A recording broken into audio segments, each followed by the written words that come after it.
Sanjay Baru says that India became the trade union leader. So that was the sort of foreign policy that we had, that instead of focusing on our own growth and development and our own needs, we were focusing on how to become the leader of the third world. Between 1950 to 1980s, we were only growing with a growth rate of 3.5%. And that's a very worrying thing, because it was not able to generate employment in the country. It was not able to increase India's exports. It was not able to, fulfill our needs. But still, we were continuing with the socialist trap. We were still not thinking about reforms in clear terms. But the reform program that PV Narasimha Rao basically gave India was not a short term one. He did not only focus on the balance of payment crisis, which was the immediate problem, but he also took a very long term view of India's economy, and he took all the necessary steps that were required for India to liberalize itself, privatize itself, and globalize itself. When India is holding this Global South Summit, it's been taking place this week, and I was just following the news. India was talking about rare earth elements.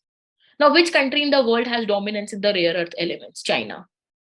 Even United States is dependent on China to source RRE for certain of its products.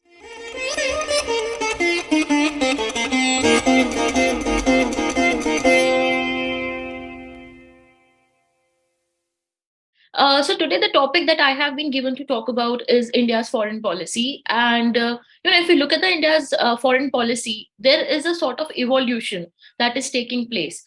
So I started, so I was basically, working on some other research, piece of research, and that's how I discovered that, we don't appreciate the fact as much as we should be appreciating that India's foreign policy right now is in a very interesting place. If we look at all the different regions in the world, if we look at our equation with other countries, that includes both the great powers and also the not so great powers, the secondary powers, or probably other countries in the world, we see that there is a lot of dynamism, and there is a lot of enthusiasm to engage these countries, just talk to their leaders. There are frequent visits by our prime minister, and not just the prime minister, even our foreign minister is going to all these different countries. He's talking about India's self interest, things that matter to us as the fifth largest economy and as a vibrant democracy. So it's very essential if we sort of focus on how did we arrive here. And that's what I'm going to do today. I am going to speak about how India's foreign policy was immediately after our independence, and how different prime ministers, whether it was Srimati Indira Gandhi, or it was Rajiv Gandhi, or it was PV Narasimha Rao, and so forth. If we go to Atal Bihari Vajpayee and Dr. Manmohan Singh, all these different prime ministers have had a different impact on how India's foreign policy should be there. So, I'm going to take you through that journey, and I'm going to talk about how, India's foreign policy has basically evolved from a non-aligned sort of a foreign policy to a multi-aligned foreign policy as we look at it today. So, let's go and talk about the formative years of India's foreign policy. All right. So, in 1947, we got independence, and that was the time, when there were a lot of changes taking place in the world. But the most important change, and one at the structural level, was the Cold War. So, on the eve of India's independence, when we were, finally decolonizing, the colonial power, which was Britain, it was leaving. At that time, something very important was taking place in the international system. And this event was the Cold War. So, during the Cold War, a bipolar international system was there. And on one hand, we had the United States, and on the other hand, we had the USSR, or the Soviet Union. And between these countries, there was sort of a rivalry taking place. But it was not a hot war, and it was, how we call it was a Cold War. Now, in the Cold War, India was facing a lot of structural, constraints regarding its foreign policy. And foreign policy is one domain, where you always have to look at what sort of an international system are we in. And at that time, the international system was dominated by two power camps. One was the US, and other was the Soviet Union. And but naturally, like other countries, we also had this choice facing us, that who do we align with, whether we go to the Soviet Union or we go to the United States, and which country, which camp is going to serve our interests better, or which country is going to help us, stand on our 2 feet after colonialism. But, at that time, we also had sort of a colonial hangover. We were, under the colonial rule for a long time. and we were kind of very suspicious of the West. So if you study, the speeches of Prime Minister Nehru, or you look at the debates in the Constituent Assembly, right from the time when there was this talk about India getting independence, there were already debates taking place how India's foreign policy would look like after independence. And if you study these speeches, or if you look at the debates in the Constituent Assembly, one thing that immediately emerges is that there's a lot of suspicions regarding the West. So, on one hand, we were sort of, decolonizing ourselves. And now again, this power politics was coming to haunt us. And, we were supposed to choose either of one camp and, see how our self interest is served in that manner. So, at that time, there was a desire, a utopian desire, so to say, that emerged.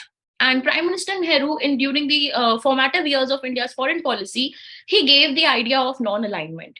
So, although the non-aligned movement came much later and it got a concrete shape in the years to follow, but there was sort of a will in India to transcend the power politics. There was a constant desire that India should not engage with power politics, because hey, look at us, we have become independent after a long time, and people in our country, they need basics. There was no food security, and they needed jobs, and we needed our economy to stand on its 2 feet again. And to do all this, there was more focus or more concentration that the Prime Minister Pandit Nehru, he wanted to give to the internal sort of politics of the country and the internal development of the country. So as a leader, he had that kind of a thought process, and that basically impacted how India got its foreign policy. Now if you look at the speeches of Prime Minister Nehru, 4 or 5 important themes they emerge. First of all, he had a key desire to so on one hand, there were pressing problems back home, but at the same time, he wanted India to play a role, a major role at the global level. So there was a desire in India's foreign policy to play a leading role when it comes to the disarmament thing. So there was a theme of peace. There should be world peace. World is one family. Sort of all these things were there in his mind, and they have been pretty spelled out if you read the speeches. Also, there was a sort of a moralistic approach in India's foreign policy that emerges. See, as scholars of international relations, when you are taught different theories, that there's a theory of realism, then liberalism, and so on, self-interest is one important factor, and brute use of power is also another important factor. But here, India was trying to create sort of a unique identity for itself in the domain of foreign policy by taking a very moralistic approach to foreign policy. And this was very unprecedented. It was something very new. And all the strategic thinkers, whether it's Chanakya or it's someone else, all of them, they talk about the use of power. But here India was trying to transcend power politics, and also India was trying to focus on morals. So one great example of this was that India was the first non-communist country to officially recognize People's Republic of China. So when PRC emerged, India was surprisingly one of the first non-communist countries to say that PRC is it's a new country and we should welcome it to the club of countries. But this is a very moral approach. And why it's a moral approach? Because we were not even a communist country, and despite being a non-communist country, we sort of took it upon ourselves that PRC needs us, and China needs us, and they need our support. So that's sort of show of solidarity that we wanted to show to the world. And so it was quite visible that India is taking a moralistic approach to politics. And another example, and one which is very hotly debated and highly contested, and that's the offer of United Nations Security Council to India. So there are different debates that say it was the offer was not serious, or probably they were just testing waters, probably they were just checking what is India's response. But if you have to talk about it, then there are two offers. One was by the Soviets in 1955, and the reference to it, you can find it in the biography of Prime Minister Nehru, which has been written by S. Gopal. And the other offer was even a previous offer, which was given in 1950. And the reference to it, you can find it in the letter that Vijay Lakshmi Pandit, she was the ambassador to United States, and she wrote a letter to Nehru, and Nehru responded by saying that, I know about the offer since you told me about it, and we are not going to pursue it, because from every point of view, if we do that, then it will be sort of a break between us and China. And he said that we do not have to take this offer seriously, and we can't we should instead go on pressing for China's admission in the UN and the Security Council. And that's what eventually happened, that India did not these two offers, one which was given in 1955 and the other, the previous one, which was given by US in 1950, both these offers. So here a sort of an aspect of India's foreign policy comes to fore, something that we can understand, that India after independence was focusing more on what's moral and what's not moral, instead of what is it which is in its self interest or national interest. So I think that's one thing that which is a key takeaway from India's formative foreign policy. Also, another thing that stands out in the initial years is a very strong emphasis on idealism. Now, what is idealism? Ideally, there are no theories in international relations that talk about idealism. We speak about theories like realism, that talks about role of power, and we talk about liberalism, that says that even power can be institutionalized, and we can probably create interdependence between countries, and there can be peace. But idealism is when you think that things, you make a foreign policy that is not based on reality, but one that is based on an idealistic outlook of the world, not how things are, but how things should be. And one major example of this idealism in India's formative foreign policy was this, that we had utmost faith in global institutionalism. So at that time, it was the golden age of global institutionalism, because many new institutions were coming up, whether it is United Nations or it's the economic order. So the Bretton Woods institutions, all these new institutions were coming up. And at that time, India sort of had a very, innocent belief in the power of these global institutions. So one of the first things, after independence that we faced was attack from Pakistan. So they kind of, attacked India in 1948, and they wanted to take Kashmir, and they wanted to spread their wings in that part of the country. But the problem is, that despite having an unconditional instrument of accession, and despite successfully using military at that time to ward off Pakistan, in the middle of that entire conflict, Prime Minister Nehru thought that the military response has been pretty adequate, but he had a lot of belief in the global institutionalism at that time. So he, in out of that innocent belief, he went to United Nations Security Council, and he presented that issue as a problem to, he thought that probably United Nations will take a very sympathetic view of India, and it's that ideal world where institutions do what they say. And since the job of United Nations is to hold peace, and the job of United Nations is to mediate between countries without resorting to force, he thought that probably this is the reality, which is obviously not true. If we study institutions, we already know that institutions are a device for countries to again further their self interest. And if institutions stop serving that purpose, then obviously countries dismantle these very institutions. So that's the brute reality of institutions in global politics. But at that time, India thought that probably we'll be getting a sympathetic hearing, which did not happen, and Kashmir became a disputed territory. So on one hand, we were militarily advancing, and we were proving our case in terms of military, and we were successful there. We also had an unconditional instrument of accession, but due to going to the Security Council, this issue became sort of problematic for India, and fruits of which we have seen all these decades. So this is an important fact that needs to be taken into account. Now, another important thing that happened was the 1962 China War. So even this is an example of how an idealist or a moralistic foreign policy costed us. Now, okay, so look at what we were doing before the 1962 war.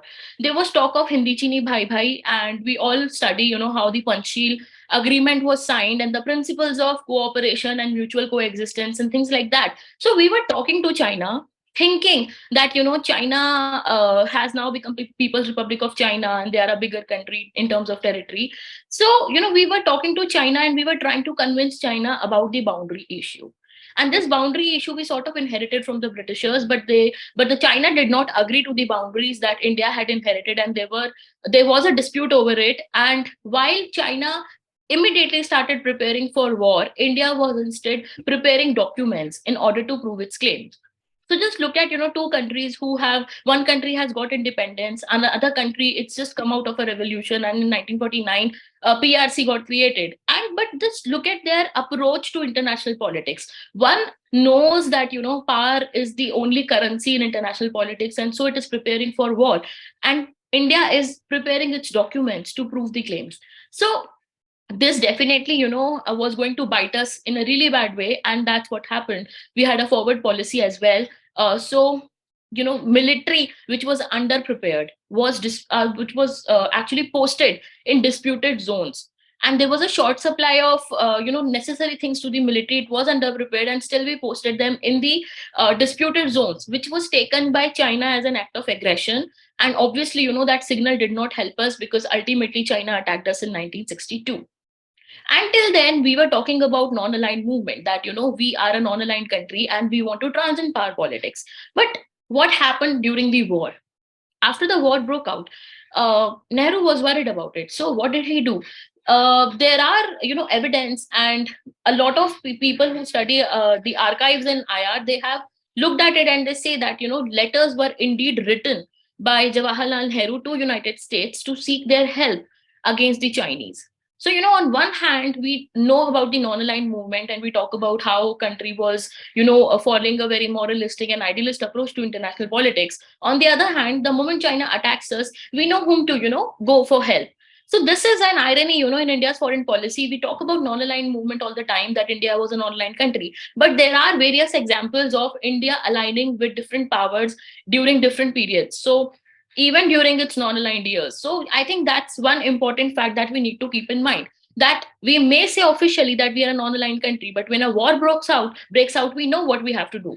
So ultimately, after the 1962 war, something important happened in India. We realized that non-aligned stance is not going to help us, and security is something that we have to provide for. Now we are an independent country. We do not have the British to take care of our foreign policy, and so we sort of realized that realism is probably the real call, and probably we should think about realism, and probably align our foreign policy more with the principles of using power or using balancing and all these things that they came into picture. So basically, after the 1962 war, a new era began. And the strong point of this era was that realism was finally dawning on India's foreign policy establishment. So politically, we started thinking about aligning with countries that could be friendly with us, but at the same time, economically, we did not change. Economically, we had chosen socialism as our model of development, and that precisely remained our preference. So one of the first examples of India following a little realist foreign policy was our peace and friendship treaty with the Soviet Union. And then the 1971 Bangladesh Liberation War happened. So some people say that this peace and friendship treaty, it helped India to fight the Bangladesh Liberation War.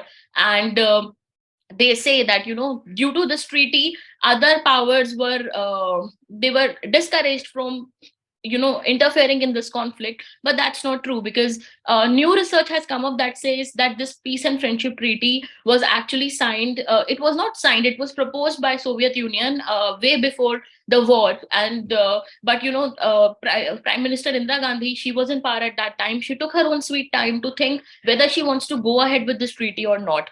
But during the 1971 Bangladesh Liberation War, this treaty definitely came handy to India. But also a lot of credit goes to Prime Minister Indira Gandhi, that she actually before just interfering in this war, or before getting into this war with Pakistan, she first sent a lot of diplomats to various world capitals, and they were explained India's position, that how the refugee crisis has broken out, and how these refugees could create a trouble for India's security going further. So all credit to her, that India actually took care of making sure that all its diplomacy is in perfect position. Only then did India interfere militarily. So 1971 Bangladesh Liberation War was a good example of using diplomacy as well as realism in order to serve India's national interest. And fortunately, Pakistan, one of the major challenges to India's security, was finally divided into two. And now they were two separate countries, Bangladesh as well as Pakistan. But some people say that, it was a good thing, but then other side is also there, and which is that, all the gains of the battlefield were lost on the diplomatic table. So what happened in the 1971 war was a great achievement, but after that, we basically lost all those gains because we could not basically negotiate a better deal with Pakistan despite having a large number of prisoners of war and a territory in hand. So, and unfortunately, even the people who were the prisoners of war, who were involved in genocide of the Bengalis, they were never prosecuted in Pakistan. They were never punished, and that's a fact that will remain true for a long time. So the thing is that, despite winning the battle, we could not negotiate with Pakistan because, one more time, our own belief in the innocence of the international leaders and our own belief, this moral. India was sort of apologetic about winning the war, and so India was, sort of trying. It was in a hurry to resolve the issue and then get a exit from it. So sort of, all the gains were lost. Then Indian economy was also suffering. So there were many problems with India's economy at that time. But instead of addressing those problems in a way, that was required. So, we know how Chinese experience was and how Indian experience with economy was. But the good thing about China is that they finally reformed themselves in 1978. Whereas when these reforms were taking place in China, we were still toying with the idea of becoming a more leftist economy. And so at that time, Prime Minister Indira Gandhi, she was facing internal political opposition as well. There was a new party, which was, so the party was not new, but the dynamism or the support that it was getting from people was definitely new. The Swatantrata Party of C. Rajagopalachari, one of the very hardcore liberal conservatives in India, in independent India, and the party was really doing good for itself.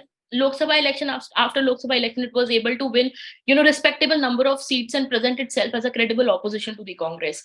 But in response, partly in response to this, but also she herself had a very socialist idea regarding economy, and so the banks and coals and many other sectors, they were nationalized. So on one hand, during the 70s, we see an India which was still obsessed with the idea of having a socialist economy and is not taking reforms that seriously. We also look at China, which kind of started its reform program, and it thought about reforming its economy and giving market a chance. So probably that's one factor that needs to be highlighted here. And the leader of the third world, that's an image that India wanted for itself. And this was the time of new economic international order, where the developing countries were trying to demand more concessions from the international order, and they were saying it's not, the current economic order is not serving our purpose. So India became sort of a like Sanjay Baru says that India became the trade union leader. So that was the sort of foreign policy that we had, that instead of focusing on our own growth and development and our own needs, we were focusing on how to become the leader of the third world. That did not serve us well, and there are various examples of the same, but that's how our foreign policy was.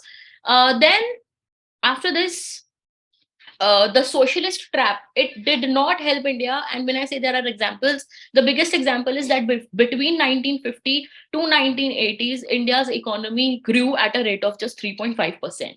So the example that I'm giving here is very important, because if you look at 1990 to the period of 2022, then India's economy has grown at an average rate of 6%. So imagine, at a rate of 6%, we've grown in the last few years. But between 1950 to 1980s, we were only growing with a growth rate of 3.5%. And that's a very worrying thing, because it was not able to generate employment in the country. It was not able to increase India's exports. It was not able to, fulfill our needs. But still, we were continuing with the socialist trap. We were still not thinking about reforms in clear terms. Then in 1990, India was a 320 billion economy, and but today we are a 3.5 trillion economy. So that's the kind of difference, that instead of focusing on things that other countries were focusing on, such as growth, development, and probably a market economy model would have served us better. The advantage that we gave to China of a decade and a half would have been, somewhere blunted off had we had focused on growth at that time, but we did not. Then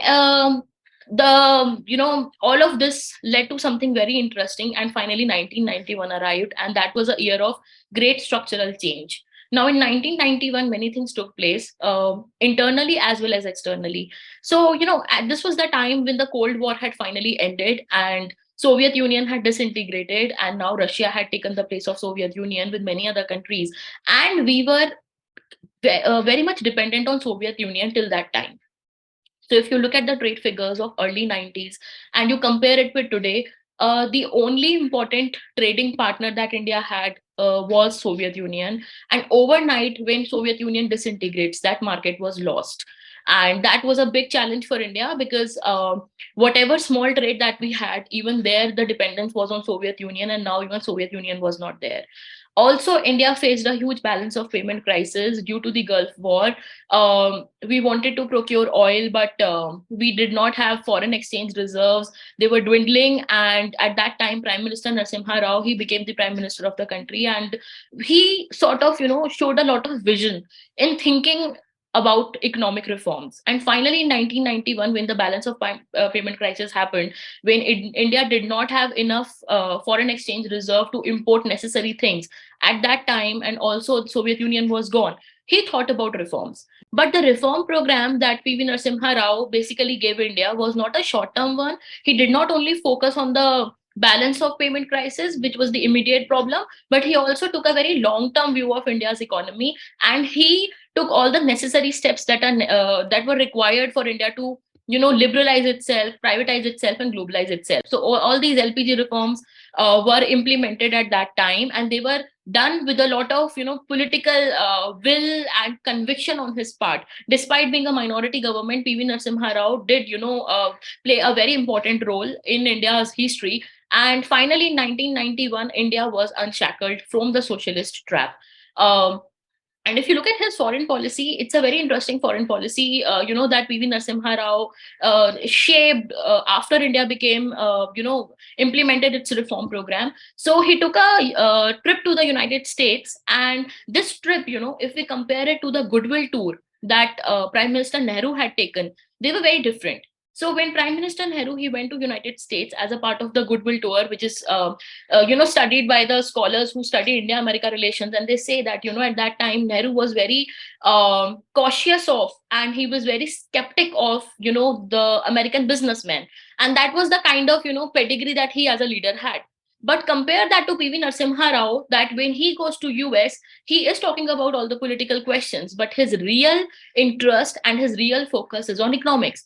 So here was an Indian prime minister who was visiting United States of America, and he was looking at how India can gain with a fruitful relationship from the United States. And he was quoting all the business leaders, he was inviting all the business leaders. He literally went on record to say that now India is open for business.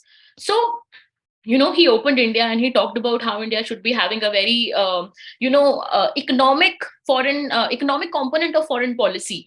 He basically highlighted that, and he gave that sort of an aspect to India's foreign policy when he engaged United States in a completely new light. And this was not one way, this was definitely two way. Just like India had interest in the American capital, which could be invested in India, and growth and development can happen, even the American businesses were interested in India. So at that time they also created India Interest Group, was created, and the big businesses, 20 or 35, I don't remember the exact figure now, but these were the top American capitalists who had interest in India, and they created a new lobby known as the India Interest Group. So basically, India's interest in US and US American capitalist interest in India was a two-way process, and both of them were interested in each other. So, and the results of which we've seen in the future years, whether it's a nuclear deal or the Indo-Pacific, this lobby has always played an important role. After this, another important thing that India did was to establish full diplomatic relations with Israel. Now, till that day, till 1990s, when PV Narasimha Rao was the prime minister. Before that, India was always skeptical of having diplomatic relations with Israel, and that had a lot to do with India's own domestic population. But at the same time, India was, great example of that is that when India had full diplomatic relations with Israel, and it opened, the Israeli embassy was opened in New Delhi. A good part of it was that, it also impacted India's relations with the United States. So Israel, we know how important the Israel lobby is in United States, and when we took that bold step, when PV Narasimha Rao actually took that bold step to, extend warmth to Israel, that was seen as a signal by the Americans that this time India means business. This time India seriously wants to, come closer to the United States, and it's not some ad hoc arrangement where they have a war with China and they are in trouble, so they're writing to us. That sort of, create a lot of difference in, with regards to India's opinion in the United States. Another important factor, that PV Narasimha Rao got in India's foreign policy was the Look East policy. So now we talk about Act East policy, but the previous variant of Act East policy is the Look East policy. And here, PV Narasimha Rao was thinking that India is now open to business. We have implemented reforms, but how do we get India to do well economically? And immediately, he looked at the success of the Asian Tigers, and he was quite inspired by that. He was quite motivated by that. And so India started, courting the Eastern countries, the Southeast Asian countries. There were various visits, and India also, started taking the ASEAN more seriously. And as a part of which, the economic diplomacy as well as political diplomacy was increased with the Southeast Asian countries. And a result of it was that, a trade which was just 2 billion grew to 80 billion in the next 25 years. So this was the Look East policy that PV Narasimha Rao gave. Um, and this another important thing that Prime Minister Narasimha Rao did was to de-link India's relationship, India's boundary conflict in the China relationship. So after the 1962 war, India was definitely, the relations between India and China had deteriorated, and there was not a lot of warmth between the two countries. But during the rule of Prime Minister Narasimha Rao, India finally signed a peace and tranquility agreement with China in 1993, which basically de-linked the border dispute with the overall relationship with China. And after the delinking, India-China relations grew. And today, when we look at India and China relations, and especially the trade deficit, then we can see that, it did play a role in making India's relations with China more fruitful and cooperative. But at the same time, it was also sort of a strategic mistake, because we were trying to appease China because China was a rising power. But then at the same time, we should have been more careful about not letting our own advantage, be killed by China, and not getting our own industries be shut down by Chinese factories. So, this is one thing that we need to remember, that not every decision that's taken in foreign policy always, gives you the necessary results that you were wishing for. Sometimes it can also backfire. So we are back to linking our boundary issue with China again. And if you look at the speeches that are given by Dr. S. J. Shankar, and at various forums, he's stressing the same thing, that the relations between India and China are now not normal. So, when he says that they are not normal, then he's trying to say that until unless things do not calm down at the border, until unless things do not calm down at the LAC, till then, there are always going to be problem with China. And, ideally, India should not be trading with China, but in the entire world, the situation is such that we are dependent on China because it's the factory of the world. And carefully, the West and many other countries, they have incorporated China in the global scheme of things. It was made a member of the WTO, and various trade deals were signed with China, and the advantage of cost was there. They had a cheap labor. And today what we see is that coupling with China, the economic coupling with China, is now coming to haunt not just India but many other countries. So, that is also a part that we need to take into account. Also, a very problematic thing, a pattern that we notice with India's foreign policy all these years, that we have always had an itch to make peace with Pakistan. And when I say we always had a itch to, make peace with Pakistan, then I basically mean to say that, whether it was the Gujarat Doctrine, or it was Atal Bihari Vajpayee, or even Manmohan Singh, we always had that, sort of an obsession that why aren't we talking to Pakistan? So instead of calling out Pakistan for sending terrorists to India, instead of calling out Pakistan for troubling India, for raising the Kashmir issue, we were always taking this moral responsibility on our part that we should engage Pakistan, we should be talking to Pakistan. So the Gujarat Doctrine, which was a very good foreign policy decision that was taken by IK Gujral, he basically gave this doctrine, as a part of which, for the first time, India recognized that it has a sort of asymmetrical advantage over other South Asian countries. These countries are smaller than India in terms of territory as well as population and economy. So India has, but naturally, a greater responsibility to create stability in the South Asian region. So he talked about unilateral concessions. He talked about how one-sidedly India should be extending goodwill gestures to these countries. But then there was also a fallout, and which was that the entire intelligent establishment which was there in Pakistan was dismantled, and the results of which were quite visible during the Kargil war, because when the Kargil happened, we did not even know what's happening because we did not have access to credible intelligence. So that's a issue that the Gujarat Doctrine created. That it also was another great example of idealism, where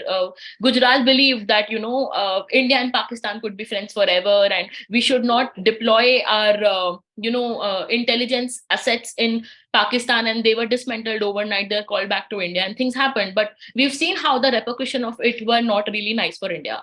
And then the other thing about the 90s was the Atal Bihari Vajpayee tenure, when he sort of extended a lot of peace gestures to Pakistan. So, Kargil happened just after the bus diplomacy, and parliament attacks happened just after the Agra summit. So every time that India was trying to engage Pakistan in a dialogue, every time that India was trying to be nice to Pakistan, to talk about different issues, it was always followed by some or the other attack. So that's one thing that we need to remember, that was happening in the 90s. And after 90s, when Dr. Manmohan Singh, after Atal Bihari Vajpayee, he became the prime minister of the country, again we saw how the itch to make peace with Pakistan was still not gone.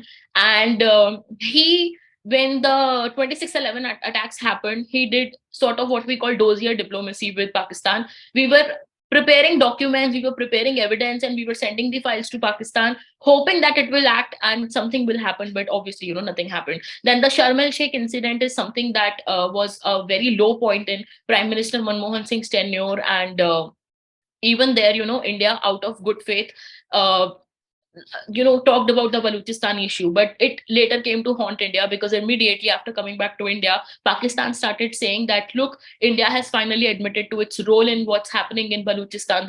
The separatists are being powered by India. So that's one thing that came to haunt us later. Also, a good part was that Prime Minister Manmohan Singh took the rapprochement with US forward. He took India's relationship with US that was emerging as a strong relationship. He took it forward by signing the nuclear deal, and he literally also took a very strong political decisions, despite the left parties withdrawing support. He did show a lot of strength and sort of a conviction in India's relations with US by taking the US deal forward. But unfortunately, that was that. The second time when UPA came into power, there was no progress on defense relationship with the United States. So there were many foundational agreements that were required to be signed with the US, but those agreements were not signed. Then after this, when Prime Minister Manmohan Singh left power and Prime Minister Narendra Modi came into power in 2014, one of the biggest conundrum that India is now witnessing is its China problem. Now, why do I call it a conundrum? Is because, in 1990, India's economy was $320 billion and Chinese economy was $360 billion. So in 1990, both India and China were on a very comparable level when it comes to economy. One had a 320 billion economy, other had a $360 billion economy. But the problem is, that by the year 2022, when India is a 3.5 trillion economy, China is an 18 trillion economy. And in fact, let's go back to time and let's go back to 2007. China was already a 3.5 trillion economy in 2007, something that India became only in 2022.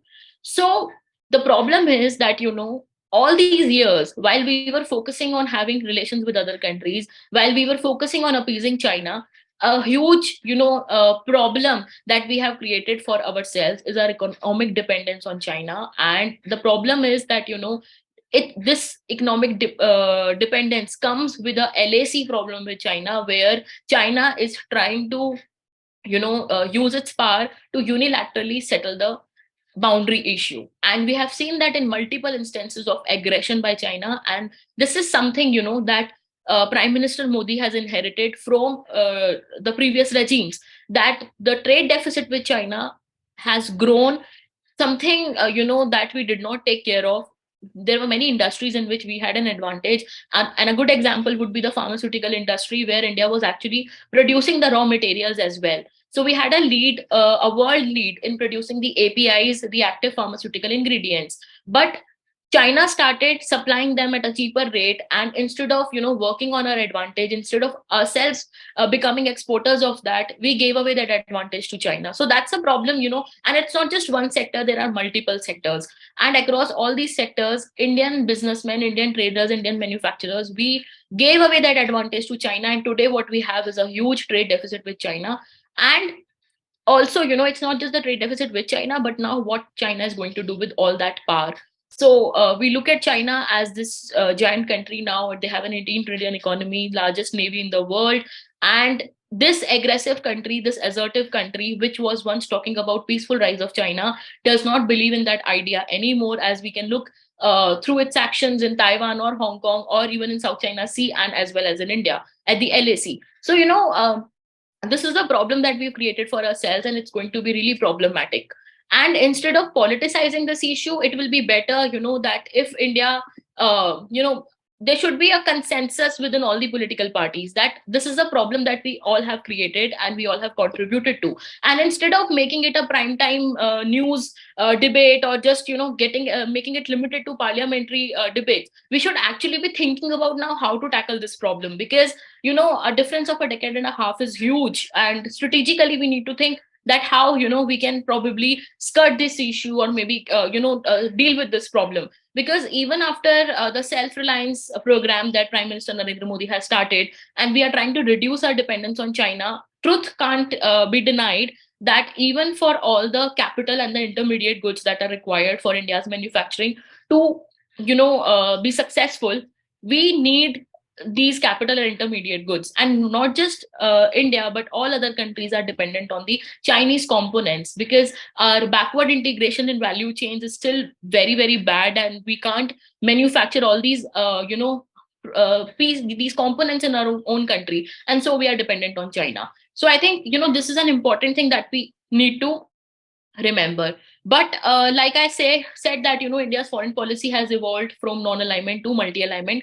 There are many good things as well. If you look at Prime Minister Narendra Modi's foreign policy, first of all, we have started talking about manufacturing. So I believe, that if there is a recognition of a problem, then you can always think of ways to solve it. So a good thing is that during the 2020 COVID pandemic, where India overnight became the market leader of producing PPE kits and masks, and we also, were supplying pharmaceuticals to the entire world. We realized, that manufacturing is something that we can also do. Why is our manufacturing stagnant at 16% for all these years? We can actually, improve this. So the Make in India program was launched, and the production linked incentive scheme was also launched. Now it's a matter of economy and manufacturing, but these issues always have ramifications for the foreign policy as well.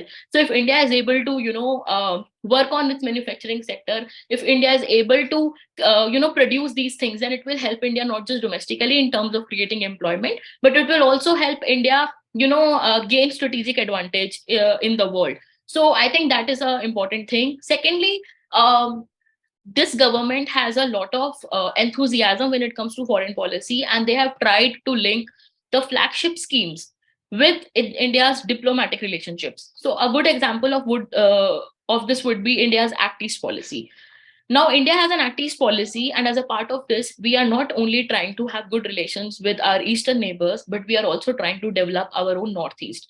Truth be told, when China was creating necessary infrastructure on in the border regions, when China was focusing on creating roads and dams and things like that, India was still not talking about these things in strategic sense. And all of us have seen that AK Antony's speech in the parliament when he was a defense minister, and he said that we don't have roads to northeast, because at one point of time we literally had this thinking that if we'll be creating roads in the northeast, then that may help China. But now that thinking is changing. We finally believe that until unless we do not assert our identity and existence in the border regions, then the policy of China of literally slicing down territory and take control of it will create huge troubles for India. And this is something that we've recognized. And so there's a lot of infrastructure creation that is taking place in the northeast. Now this has been tied up with India's relations with Japan, and of all the Quad members, Japan has been one great friend of India. And what we see is that Japan is investing a lot in the northeast. So this is one good example of how India is focusing on linking its flagship schemes with its diplomatic relationships, that we need development in northeast, but we also need good relations with Japan, and together we are trying to create infrastructure in the northeast. So this is a good example. Also, the Make in India initiative, whenever there are foreign visits by the prime minister, or the foreign minister himself is making these visits, there is always an emphasis on India's Make in India program. um, in all the speeches, if you look at go to the MEA website and you just download all these speeches which have been given by the prime minister in the last 8 years, what you will notice is that every speech, every single speech, whether it's to the Middle East or West Asia as we call it, or it's to Southeast Asia, or it's to the different great powers like Russia, China, and United States, what we see is that India is always talking about Make in India program, that we cannot be just consumers, we cannot just be a market for consumption. You are more than welcome to come to India and manufacture these things in India for consumption by the Indian people. At the same time, India is trying to create itself, position itself as an export market as well. So I think that's a very good example. Plus, there's a lot of dynamism, a lot of upgradation has happened. So the Look East policy has now become the Act East policy, and we can already see, that it has proved pretty successful for India.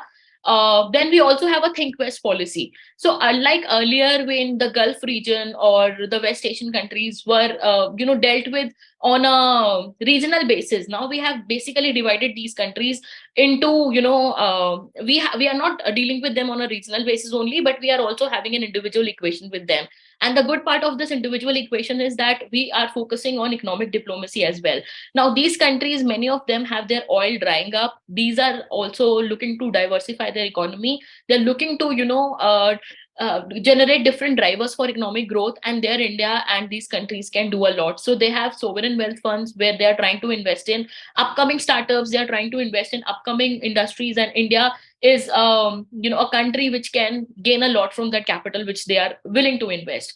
Also, another example is the neighborhood first policy, and Prime Minister Modi has not only, it's sort of a very interesting thing that he's done to Pakistan. Until till the time Prime Minister Modi was not in power, we were focused on having a dialogue with Pakistan. But now he has introduced a new, theory, and he's saying that we need not talk to terrorists at all. Until unless the terror doesn't stop, what are we going to talk to Pakistan about? So gladly, the Kashmir issue is off the table with the revocation of Article 370. But at the same time, Pakistan, for the first time in history, has been isolated successfully by India. When there was a terror attack, the SAARC summit hasn't taken place since then, which was scheduled to take place in Islamabad. And despite Pakistan repeatedly telling India and other SAARC countries that there should be a SAARC summit, these countries have boycotted Pakistan. And these countries, they are also understanding that Pakistan is a problematic actor. Its terrorism has not only troubled India but also Afghanistan as well. And this sort of diplomacy that India is doing has bearing fruit, because while we are isolating Pakistan, we are engaging other countries in our neighborhood. A few examples would be how we have extended help to Sri Lanka during its economic crisis.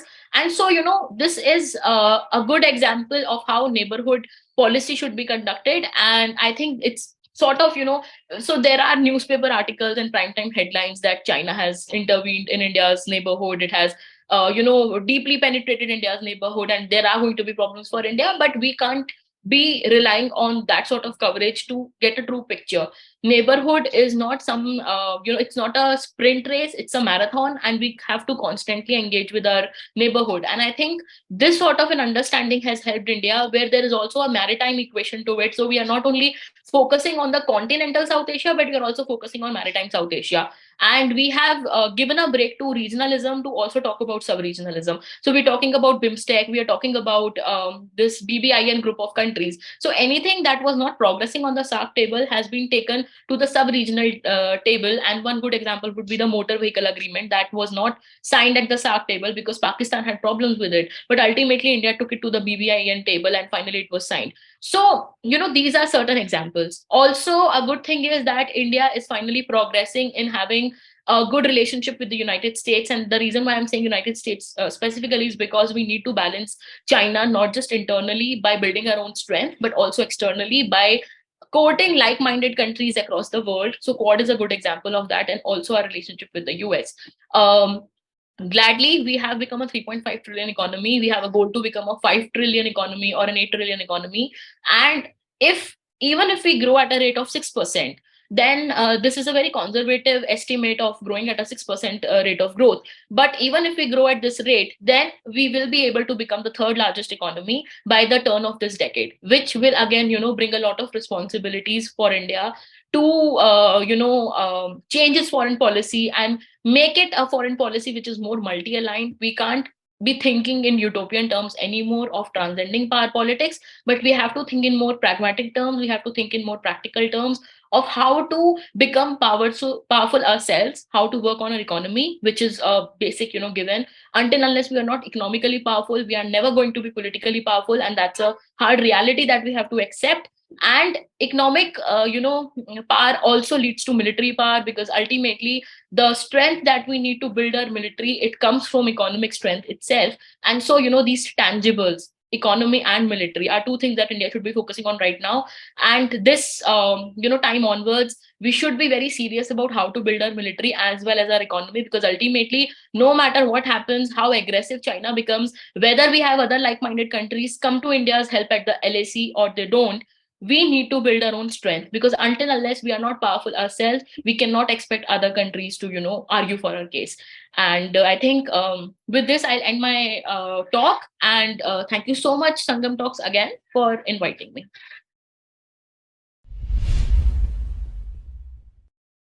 You said that initially we were reluctant to build up positive relations with Israel. And one of the reasons was our own domestic population. What was that reason about the domestic population? Okay, so Israel, as a part of West Asia, is surrounded by Arab countries, and we know the Arab, Palestine problem. So at that time, it's not my own research, so I can't talk about it authoritatively. But if you look at certain scholars and the work that they have done on this, they have, constantly argued that India sort of had that inhibition because it wanted to be seen as a pro-Palestine state, and we could not be having good relations with Israel because Israel was seen as an occupier, so to say. So, that would have sent a wrong message to our domestic population, in the sense that we have a large population of Muslims in our country, and that would have, created troubles for the party in power, because that party would be seen as an anti-Muslim party. So that, these domestic equations are always there when it comes to foreign policy. It's not just the Arab Israel example, but there are other examples as well. That, for example, the Teesta Water Treaty. So we have good relations with Bangladesh, but the reason why we can't progress on the Teesta Water Treaty is because that will hamper Mamata Banerjee's political fortunes. So, these things we have always, we need to take these things into account when we talk about having good diplomatic relations with other countries. So I think that explains your question. And my second question is about the second term of UPA, especially, or the one decade of ever since 1990s, even after the liberalization, and even having an economist as the prime minister, Manmohan Singh. How come it like there was so much of vast difference between China and Indian economy? Is it? I mean, I feel that it is not just lack of political will; it could also be political malintent, because we still don't know what was the agreement signed between Sonia Gandhi and Rahul Gandhi and the Chinese. and numerous such cases. So would it be correct to call it political malintent regarding the Indian economy? Aparna ji, the thing is that, as of the MOU, Congress has always denied that it has an MOU. But if so, I did this for my own research. What I did was that I scanned through newspapers and websites that covered that news. And there are various news links. Some have also deleted that from their websites, but still that article is there on many other websites where Congress itself, is saying that an MOU has been signed with China. So if you have a news piece from that period of time, it's something that you can't deny anymore.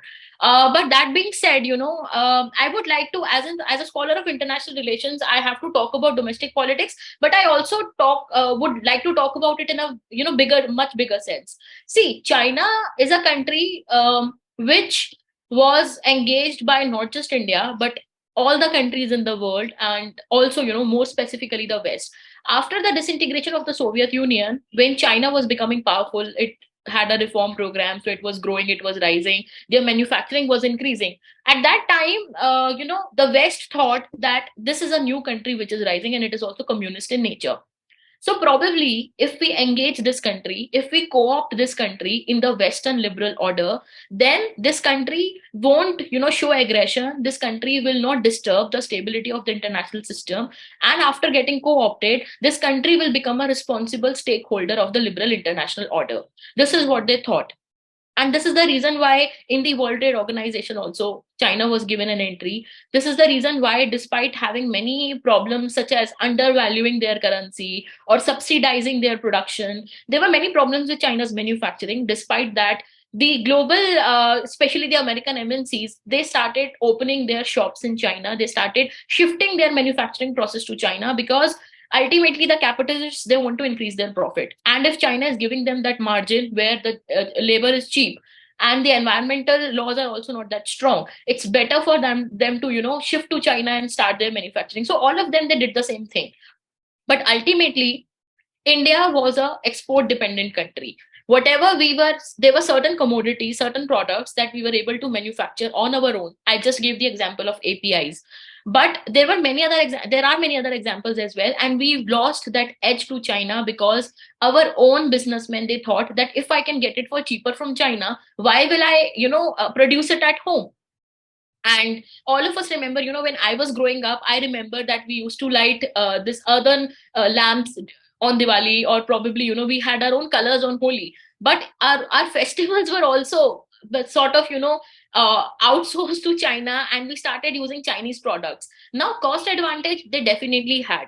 But China did not remain static in terms of manufacturing. Now it has progressed. Just like we have a Make in India program, they also have a Made in China 2025 program. While we are trying to become a manufacturing hub, they are trying to become an innovation hub. So imagine, while we are still trying to get the manufacturing process right, while we are still trying to become the factory of the world, or get certain production shifted to our country, we are so excited about iPhone getting manufactured in India. China is already thinking about the emerging technology. It's already talking about artificial intelligence, about rare earth elements, about semiconductors, and so on. So, we lost that advantage because one important problem with India is that we do not think strategically. We are so busy with our own inward, domestic problems, with our own domestic politics, that we do not want to, agree that there are certain problems which transcend political lines. There are certain problems that transcend the internal politics. Congress may not like BJP, BJP may not like TMC, may not like Akali Dal, and so on. But one truth that is always going to remain is that China does not think of us as a country that has Congress or BJP or things like that. It thinks of us as India, and we need to have certain consensus. There should be certain, basic agreements between all these political parties, that no matter who is in power, we should always not let our strategic advantage be done away with. And the reason is, we do not have a national strategy. We do not have a national strategy council. There are no debates regarding that. We don't talk about, and in fact, in India, this is a huge problem. We do not come up with our own policy documents, our own vision documents. What do we want from the world? and all of it is left to be done by scholars who are studying websites, who are reading speeches, who are reading books. So that's a lot of guesswork. In order to know what's going inside the head of the leaders, in order to know what sort of a foreign policy did we have to conduct a hard analysis. We have to literally sit down and analyze what different decisions were taken. Only then can we come to a conclusion, and that's very problematic. So I think the problem has to do with, like I said in my talk as well, that politicization over China should stop. Because if one finger is raised by Congress, other finger will be raised by BJP, and it's not a Congress BJP thing. We are a democracy. Every leader is coming for 5 years, in power, and if you're lucky, you may get another term. In 2024, we'll get elections, and who knows? We don't know who will be in power, because we have a free and fair election system. So whoever the people will think that needs the mandate will be given the mandate. So I think that we need to take into account, that no matter who comes into power, there should be certain clarity about what India is doing with the world and how are we ensuring our national security. So I think that should answer your question. Ma'am, one more question. Like you said, that India does not think of us as BJP and Congress. So the current political segmentation in India, for example, we saw it in case of CA, anti-CA protests and the farmers, this thing that there is this, the communist gang, what do they call the toolkit? The toolkit, they are speaking in one voice, whether it is Greta or whether it is an Indian politician or whether it is Deepika Padukone. They speak in one voice. This is one political segmentation, and the other, the current, that jokerism, Mohabbat ki dukaan and all. How do you think this is affecting India's foreign policy and India's image in the foreign international relations? Well, I believe that, a lot of what happens against the government sort of takes an anti-India tone as well. So they hate Narendra Modi, and, no political party wants to remain out of power. And that's a fact that Congress has understood. They know that with the current, leadership, with the current, situation of their party, it's very difficult for them to come back to power.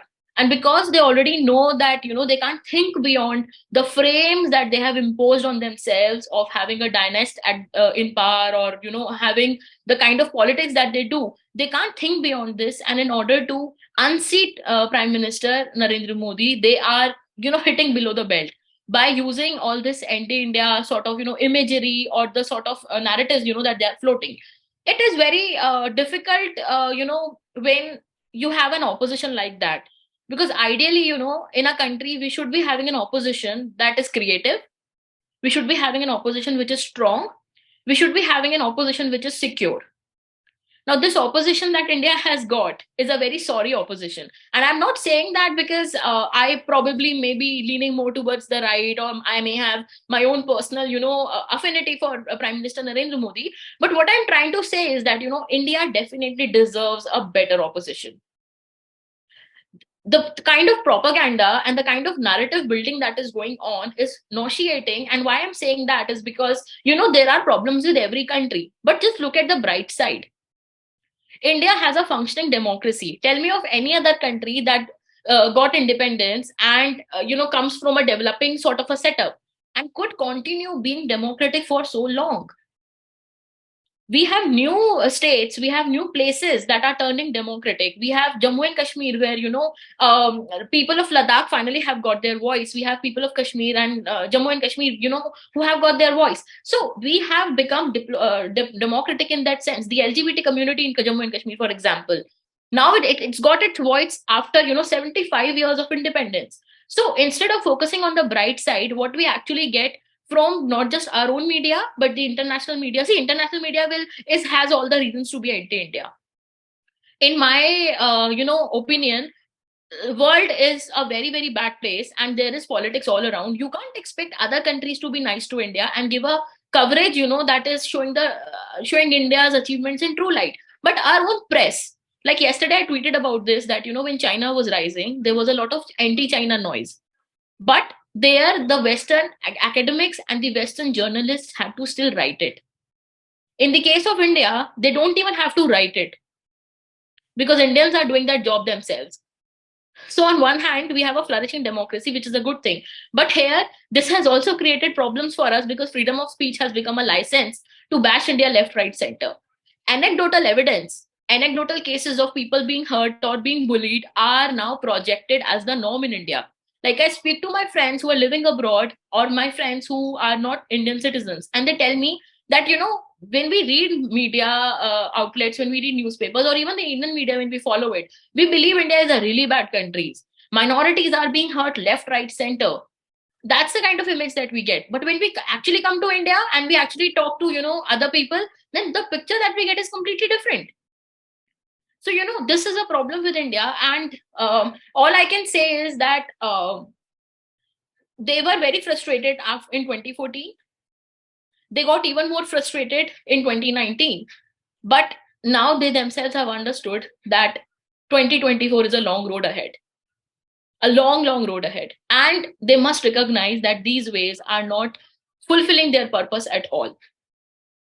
And, whatever the opposition does, we can't control that, because ultimately it's the opposition. Whatever the opposition. So, we can't control the government, we can't control the opposition. There's nothing that we as people can do. But what we can definitely do is exercise our, voting power judiciously. And probably, we can assess and see which political party is better for India's long-term growth, is good for India's national security and all. And there we need to vote and not be blinded by the usual political circus that's taking place every day. So probably that will be my response to you. So I would, in addition to what you were saying, I would just remark that the current opposition, because this is the first time that they have been out of power, they forgot that their role is to be in opposition to the government, not to be in opposition to the nation. And they are being in opposition to the nation. But the dangerous part is that they are setting the narrative. Now, you're a teacher. I have been a teacher. What do you think is the, okay, that's not international relations, but the domestic student population, the youth? India is the highest, growing youth, or maybe with maximum youth. Dividend. We have the largest. Yes, largest youth population. 65% of our population. So what I feel is that the dangerous precedent or the dangerous element is that they are setting a very, very anti-national narrative for the youth to emulate. What do you think?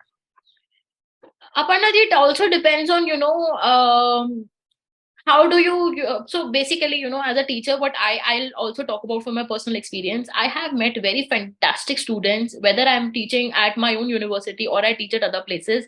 I have been very lucky and very fortunate. These youngsters sometimes, are more clear about their goals, are more clear about the future of the country than any of our previous generations. So I think we must really congratulate these kids, because I talk to a lot of young people, and they tell me about new books that probably I can read, or new stuff that I can access. And ultimately, India's youth is definitely development hungry. It needs jobs, it needs constructive opportunities, it needs constructive, avenues to put its energy. And that's the job of the government to create. And also the private sector, because now we have the reforms in place. So I think job creation is an important thing that government needs to take seriously. If we focus on manufacturing, there are many things, that as government, Prime Minister Narendra Modi can do, and the finance minister and the industry minister can do. So there are many things, that we can do to make sure this youth has access to opportunities. There are many universities where professors have not been recruited for a long time. There are many colleges that have substandard faculty. We are living in dynamic times. We can't do with teachers who are only teaching from textbook. We need teachers who can speak to students in their language, because now kids have access to multiple sources of information. So probably, we can create that type of an ecosystem for our youth. We can give them jobs. And once you do that, ultimately, they also become patriotic, because you can't be patriotic on an empty stomach at all. Right? We know brain drain is a huge problem with a country like India. On the other hand, we have China that has a 1,000 talents program. They're trying to attract Chinese talent as well as Chinese talent to China, and they're paying them, handsome remunerations. It's trying to, get these brains to think for China's strategic interest. India also needs to do the same. We cannot outsource our knowledge creation machinery to other countries, and we need to think about our universities as the places where these brains can bloom, where they can bring new ideas. see, India has to take that leadership, what we can do with for the world. That's the sort of thinking that needs to go on, instead of going back to our defeatist ways, that old left right and ABVP versus CPI and things like that. We should make our kids think about things that are possible. Maybe they can become engineers tomorrow, they can focus on artificial intelligence, we can talk about semiconductors. Look at the kind of global debate that are taking place. India is still behind in all these emerging techs. Other countries are investing close to 40, 50, 100 billions of dollars, but what are we investing? So probably we need to take a break from the prime time debates and think how we can help this youth in becoming more productive and becoming more creative. Hindu phobia has been something that this government has been very assertive about on a global level, whether it be their speech in the General Assembly or the way that they condemn the Leicester riots. However, with the CAA rulemaking in the parliament being delayed to 6 months, do you think that this has become, an all condemnation, verbal condemnation, but no action sort of a move by the NDA government? Ojasvi, I think, it's not the first time that has an extension been sought to extend the rulemaking for the CAA. Also, I'm not satisfied with the CAA itself, because it was putting the cutoff at 2014. And if we look at the current situation, it's already 2023. And all that the CAA was doing was reducing the number of years of naturalization for the persecuted minorities. This section of minority has already spent a lot of time in India. It's been a long time that they have already, been in India, that they have spent more than 6 years. And now, we are thinking that CA will help them. First of all, the cutoff itself is now not very satisfactory. Second is that, the rulemaking process constantly, when the government is postponing it or extending it, then a sort of a signal is sent that if this government also can't take care of the minorities who have been persecuted in Pakistan or Bangladesh, go to all these different countries and just look at their websites. In fact, forget websites, the media doesn't even cover the real issue. There is no proportionate coverage in the South Asian media of what the minorities go through. Unlike India, where a single incident, and I'm happy about it. We have a happy tradition, we have a free media, and we have a strong tradition of making sure that minorities get to air their concerns, minorities get their rights. I'm very happy about it as a democratic and a liberal secular country. But the problem is, why do not have that the same thing? Why can't we witness that in other South Asian countries? That coverage is never proportionate. The only source from which we can know that a Chanda Maharaj or some Asia Bibi or some other, a Christian or a Hindu or a Sikh person has been brutalized or has been persecuted is through social media. So many cases are taking place, but they have nowhere to go. And to this community, when India keeps on extending the CAA rulemaking process, keeps on postponing it, the signal, the message that goes to them is not the right one. So I think a good part of a rising country, a good part of a country trying to become the third largest economy, trying to become the leading power, as Prime Minister Narendra Modi calls it, is to become a place for everyone so that everyone can live here peacefully. If we can do that for our own minority, if we can do that for people who are living in our country, why can't we do that for the persecuted minority in these countries? And there is a historical context to it. They did not get a fair chance when partition was taking place. The population exchange process had its own loopholes. And now, see, constitutionally, we are a liberal secular democracy, but these countries are not.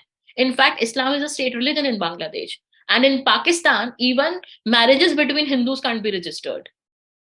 So 75 years after independence, these countries are still, they haven't matured to take care of their own minorities. And India has that moral responsibility, because they are of a religion which was as a part of the two nation solution. India is that place where they were supposed to come and they could not come. So I think it's high time that we start thinking about it. Another question I would ask you, even though you've been very assertive about it, PM Modi has been talking about how he wants the country to become a hub for semiconductors, and ISRO has now come in with its startup funding, Agnikul, and then there's I believe Skyroot Aerospace, which is now coming with the Singapore government.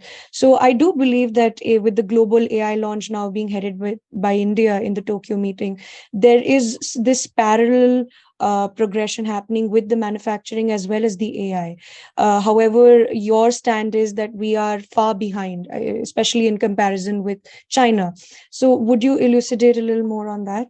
Definitely, so I can also see that a lot is happening in India, and gladly, whenever there is talk of any emerging tech and you just research what India is doing on that front, there is calming news and welcome news, on that front, that India has startups, India has talent, India has investing, and so on. But Ojasvi, my point is that, if you compare it in terms of investment that has been put, what are we investing and what are other countries investing?